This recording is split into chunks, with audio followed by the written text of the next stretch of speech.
Thank you very much. I'm glad to be here. I haven't been in a university. I noticed that most of you are sitting away from the audience. Trust me, I'm a very nice person. I don't mean no harm. You can come and sit here if you would like. You know, that way you will not be too far away from me. That way I can look in your eyes.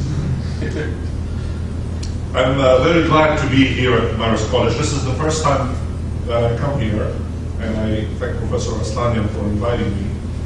Now, what I propose to do is an experiment, really. I want to do three different things. I want to talk a little bit about what has happened to the Arab world, the dismantling of the Arab world since 1948, really. Then, in the second part, talk about the future of Arab democracy and whether or not it hangs in the balance. And then I will have a few concluding remarks about how I see the Arab world in 2020. Now, you have to understand something about my background, even though you got a hint that I was born in Lebanon, raised there, but I've been living in the United States for 40 plus years. So I am not looking at the Arab world necessarily from an Arab perspective. I'm looking at it from a semi-Western perspective as well. But during the past year or so, my wife and I moved back to Lebanon for family reasons, and we commute between LA and Beirut now. It's not a good commute. But c'est la vie. So this is the plan, to do three separate things. I will speak for about half an hour to 35 minutes and then open it for a conversation between us. Be happy to answer your questions. First, let me give you some background about what happened, the dismantling of the Arab world as we know it. Since 1948, when Israel was established as a Jewish state of Palestine, the surrounding Arab states witnessed continual wars and internal disturbances, all related in one way or another to the central struggle between Israel and the Arab world around Palestine. In 1956, the military campaign against Egypt was an Israeli war to weaken the rise of Gamal Abdel Nasser's regime in Egypt. Britain and France served the political and military ambitions of Israel at the time. The 1967 war was another opportunity to defeat the rising national Arab movement and to destroy the Arab military power surrounding Israel. What happened in Syria and Iraq and other countries like Libya and at a later stage Lebanon and Jordan in 1970 was a direct reaction to the 1967 war. In fact, the Arab world continued to refuse the defeat and to challenge the status quo imposed by Western powers in Israel. The 1973 war was another round of struggle to restore the Arab lands occupied in 1967. The war led to another misleading course, new military agreements, and futile political efforts to solve the Palestine issue and its consequences by peaceful means. It may thus be correct to surmise that the main objective was to nullify the Egyptian military and political rule in the struggle for Palestine. And towards that end, the Camp David Accords served this purpose. They weakened the Arab front once and for all. Since then, the Arab world, especially countries neighboring Israel, entered a phase of internal disturbances and regional wars. Destroying the Palestine Liberation Organization was the first target. The Lebanese Civil War, the main battlefield, as Israel waged war on Lebanon and occupied it between 1982 and 2000, following a very long civil war that lasted 15 plus years. At the same time, Iraq and Iran were engaged in a long war between 1980 and 1988, which ended up weakening both countries. Israel and its Western allies played an active role in burning both countries in war. No strong power around Israel is allowed to survive. Israel and its allies bet on the political mistakes of the countries in the region.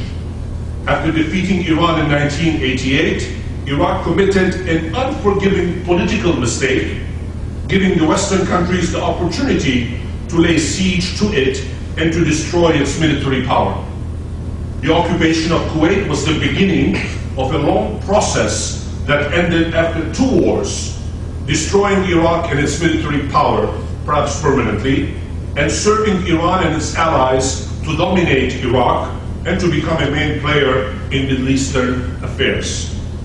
In other words, since 1948, the Middle East has witnessed a war every 7 years on the average, a civil war or a major crisis that exhausted the military power of major Arab countries and drained the financial means of the entire area. The objective was to exhaust and fragment the Arab front and to nullify the main military Arab powers. The weaker the Arab world becomes, the more Israel receives military, political, and financial support. As a key player, Israel, in all its struggles in the Arab world and the internal disturbances of the region, either directly, as in Lebanon, in Gaza, or through its allies, as in Iraq. Ironically, the assumed danger of the Saddam Hussein regime, which was exaggerated, of course, was replaced by a more dangerous Iranian regime that is threatening both Arab countries and Israel today. We can say that Syria is the remaining military power in the belt surrounding Israel, but those of you who are following the news are aware of the fact that the Syrian military is now being decimated and will not be allowed to flourish. I say this, bear in mind that Israel and Syria have not had a military confrontation in 40+ years. Nevertheless, Syria has stood by Iran and vice versa, especially over the crisis in Lebanon. Still, the Syrian regime committed egregious political mistakes as it ignored the rights of the majority of Syrians, especially Sunnis, who constitute 80% of the population, which led to the present crisis. Arab political mistakes always become means to destroy and to disarm the main Arab powers. Syria is left to fall apart until it is completely destroyed. Due to Arab mistakes, and with the help of Western allies who will dominate the scene at a later stage, Israel in the end will become the only power in the region, the only power left in the region. The surrounding Arab belt is dismantled, weakened, and nullified. The long confrontation between Israel and the Arab countries seems to end in the former's advantage. Now, the Arab Spring that we have seen during the past 2 years and the new regimes that are rising are a result, will inherit a much weakened Arab front dominated by 2 regional powers that aim to control the entire Arab world. Israel in the west and Iran in the east. The spring, the Arab Spring I mean, will turn into a dark fall if the political powers resulting from this spring indulge in the power struggle that grants political power to a single party, as it happened in Lebanon, in Iraq, and in Egypt. Once again, we serve our enemies with our political mistakes by indulging in the old power struggle that creates enemies inside and serves enemies outside as well. Now, I wanted to put this in perspective because I wanted you to get something deeper than what's going on today. That nothing that you see happening around you today is a consequence of a mistake that is from the outside. The mistakes are all from the inside, no doubt about that. But clearly, when there are mistakes that are being committed, outsiders will take advantage to position their own interests. Now let me turn to the future of Arab democracy and how it hangs in the balance.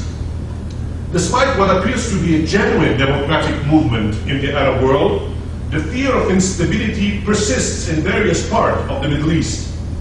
This gives champions of the status quo a chance to advance their argument that favors stability over democracy. Scholars and analysts who have never believed that the Arab world can develop any form of representative government are today exploiting the difficult transition to democracy in Egypt, in Tunisia, in Libya, in Yemen, and of course particularly in Syria, to make their voices heard in US academic and political circles. Through lobbying, publicity, and media coverage, they have been trying to influence US policy in the Middle East at a time when the Obama administration is preoccupied, of course, with internal problems, economic problems of the country, having to deal with unexpected or dramatic developments in the Arab region becoming a secondary matter. The fact that a state is despotic does not necessarily make it immoral. That is the essential fact of the Middle East that those intent on enforcing democracy abroad forget. These are not my words. These are the words of Robert Kaplan, a very distinguished American writer, who argued in an article published in the Washington Post. Let me read it again once more so that it really sinks in. This is what Robert Kaplan, an influential member of the intelligentsia in Washington, argues. The fact that a state is despotic does not necessarily make it immoral. Bashar al-Assad, therefore, is a despotic regime, but killing 75,000 people does not make it immoral, according to this logic. That is the essential fact of the Middle East, argues Mr. Kaplan. So we have to accept that Middle Easterners are violent and they kill each other all the time. That's the thinking. A decade ago, such arguments could have never been made. Following the shock of 9/11, the real threat for America seemed to be coming from undemocratic regimes and failed states in the Middle East. The rationale was that there are failed, rogue, weak, all of these states in the world that are in varying ways brutalizing and killing their own people, disrupting regional stability, developing weapons of mass destruction, engaging in acts of terror, or are linked with violent anti-Western terrorist organizations. In such cases, it is the moral duty of democratic states to intervene in a variety of ways, including militarily, and even preemptively, as Mr. Bush did, to ensure that humanitarian crises are brought to an end, that good government is restored or implanted, and that order reigns. Now, in the post-9/11 period, democratic imperialists gained the upper hand, wherein their ideas served as the guiding principle for the US global strategy. Quote, "In a world where evil is still very real, democratic principles must be backed with power in all its forms, political and economic, cultural and moral, and yes, sometimes military." Not my words again. These are the words of former Secretary of State Condoleezza Rice, who suggested it in her famous Foreign Affairs article. Let me read it again so that it sinks in. "In a world where evil is still very real, democratic principles must be backed with power in all its forms, political and economic, cultural and moral, and yes, sometimes military." Iraq was the first step in the long process to implement this strategy, overthrow autocrats and replace them with democratically elected governments. This optimism, which accompanied the drive for democracy in the Arab world, did not last very long. The failure to establish full-fledged democracies in Iraq and Afghanistan, and the rise to power of Islamist movements in some places, such as the occupied territories, Gaza Strip, to the ballot box, undercut the influence of the school, giving way for a rival argument to emerge. So-called traditional realists argued that pressure for democracy will present the US with a number of immediate dangers and a few clear advantages. The likelihood of the Arab Middle East to produce fully democratic regimes in the foreseeable future is indeed remote. It enjoys none of the recognized prerequisites for sustaining democracy. Its elites are not committed to democracy. Its populations are not homogeneous. Its national institutions are extremely weak, and their per capita GDP is lower than the level commonly viewed as a democratic tipping point. This is a long list, obviously. Furthermore, the transition to democracy would almost certainly lead to the disintegration of state institutions, such as the army and police. There may be chaos and violence, people argue. Worse still for the school was the likely alternative to the existing Arab regimes, Islamic governments run by the Muslim Brotherhood. What would happen if the Muslim Brotherhood were to take over? It will be the end of the world as we know it, because the Muslim Brotherhood has met all of the other criteria. They're undemocratic, they don't believe in the ballot box, etc., etc. Now, when the Obama administration came to power in 2009, developments on the ground in Iraq and Afghanistan seemed to be approving the argument of the school. The president, therefore, dumped the democracy promotion thesis and decided to focus instead on stability through strengthening relations with the autocrats of the Arab and Islamic world. Now, I don't want to be too critical of the president, but the president on the Middle East has been AWOL. He hasn't done anything for the Middle East in his first term, and chances are excellent that he will do even less in the second term. The Middle East is just too complicated for the man, and rightly so, because we at home have serious problems that need to be handled, but unfortunately for presidents, whether they like it or not, foreign policy comes into the door, and you have to deal with the crises that emerge as they come about. But I personally believe that dumping democracy promotion, most of you are young, of course, you don't remember President Jimmy Carter and his democracy steps that he has taken in the 1970s. Many people around the world still consider Jimmy Carter's contributions to democratization to be some of the best things that America has done in the 20th century. And very few people, not just in the Middle East, but throughout the world, look at the thesis that I am explaining to you, not just the Obama administration, but especially the previous Bush administration, whereby you stand with autocrats, whether in the Islamic world or elsewhere, to be really detrimental to human rights promotion and democratization. Now, the belief that America must support dictators or else face a chaotic situation gain momentum in Washington, and regrettably, this is gaining even more momentum as we speak. And of course, now there is a significant difference, and perhaps I should explain this before I go further. In the Bush administration, it was in-your-face, blatant, 500,000 troops, boots on the ground, if you'd like. Whereas now, it's drones. The end result is the same. When the drone is dropping the bomb and killing a family of 15 or 50 or 100 in a village in Afghanistan, on the assumption that there is a terrorist there are 50 other people who are being killed in the process as well. So the end result is the same, except the methods are different.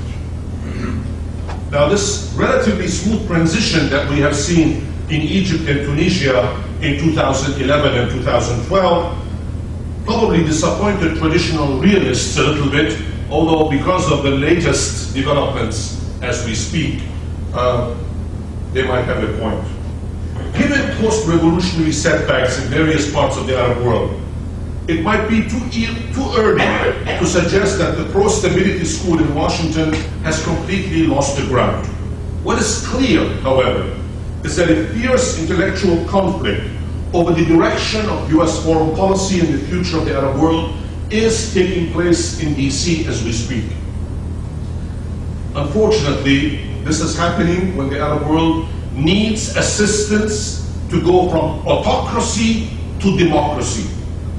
Even worse, this is happening when the focus in the US is inward, presidential elections, economy, etc., rather than outward, supporting democratic transition that is so essential in the Arab world. Now, in the last part, I want to talk about the Arab world in 2020. This is essentially my vision, how I see it happening. I've been gloomy so far. Don't hold that against me. I've been giving you a very, very sad description of what is going on, But deep down in my heart, I'm very optimistic about the future. You will see in a second. Now, immensely unpredictable, of course, which is also their sheer glory, the post-2010 Arab uprisings. Incidentally, everybody says 2011. Actually, it started in December 2010 when Bouazizi, the poor vegetable vendor in Tunisia, burned himself.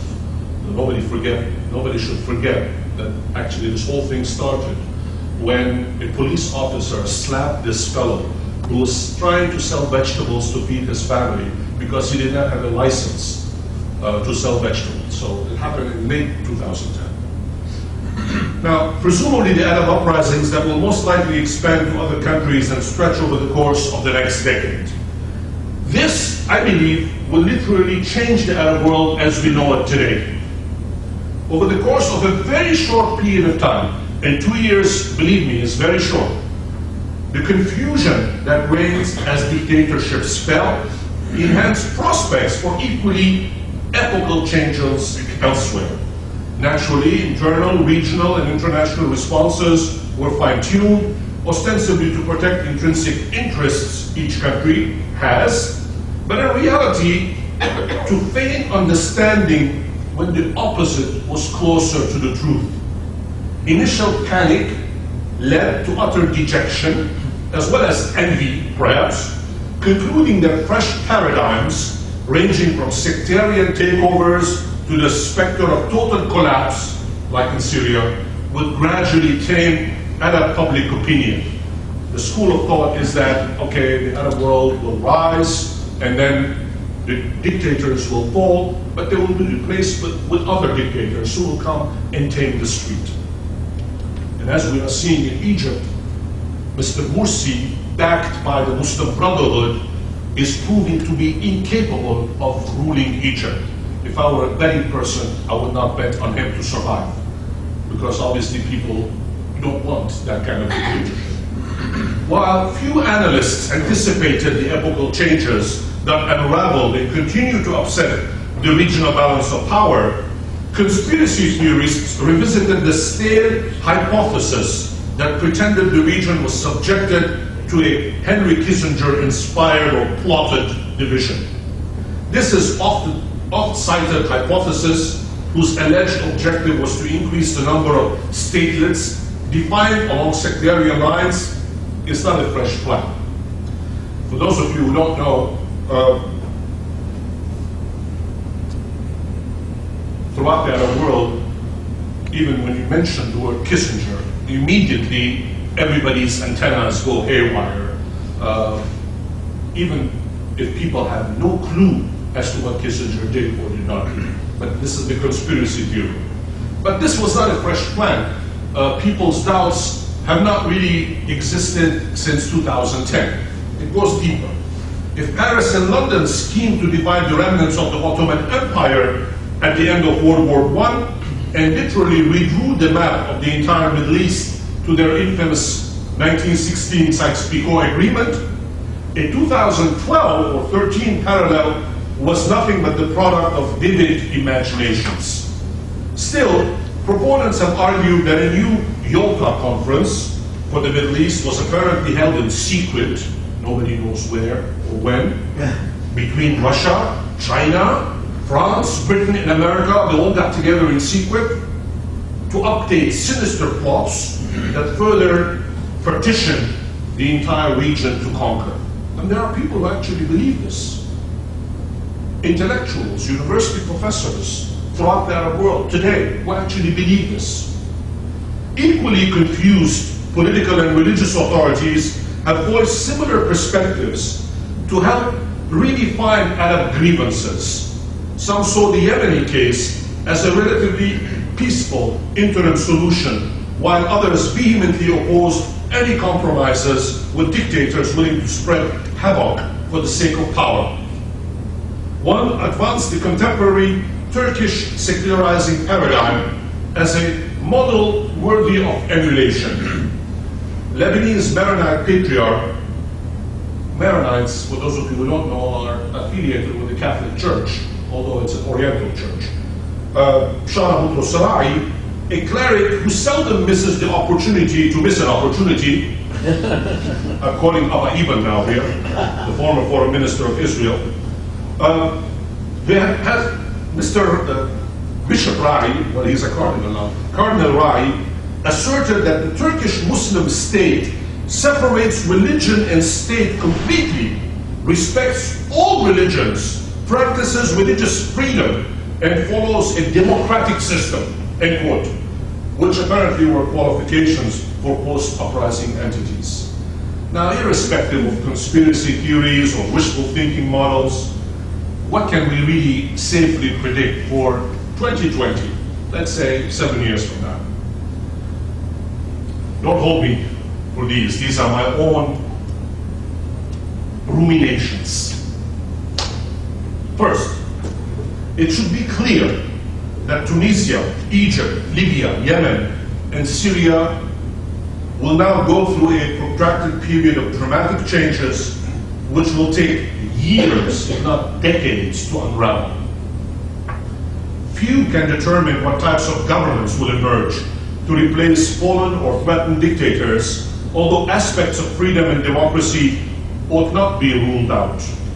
Cynics, or those who prefer that Arabs wallow in ignorance and backwardedness, will hark that freedom and democracy were really premature for the Arab world in these countries, although this is, in my view, unfair and wrong. Time will tell whether a democratic government will emerge in Tunisia or whether the Muslim Brotherhood in Egypt will gain the upper hand and crush the democracy movement. Although I am optimistic because the Islamic governments that have come to power in both Tunisia and Egypt are now on the run.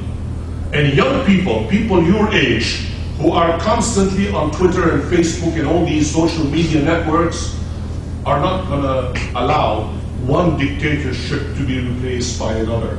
And the Islamic Al-Nahda movement party in Tunisia is very much weakened today, and the same is happening in Egypt as well. The big question mark on this first point is, of course, Syria. But the way I see it, I see Syria going through a prolonged civil war. Even if the Bashar al-Assad regime falls in the next few months, it will take at least 10 to 15, 20 years for Syria to get back on its feet. Second point, waves of genuine political changes might also visit North African and the Gulf countries. Though rulers in Morocco, in Saudi Arabia, and Oman, among others, have taken preventive measures to implement indigenous calls for reforms. To be sure, we're not talking about Jeffersonian democracy or European enlightenment here, okay?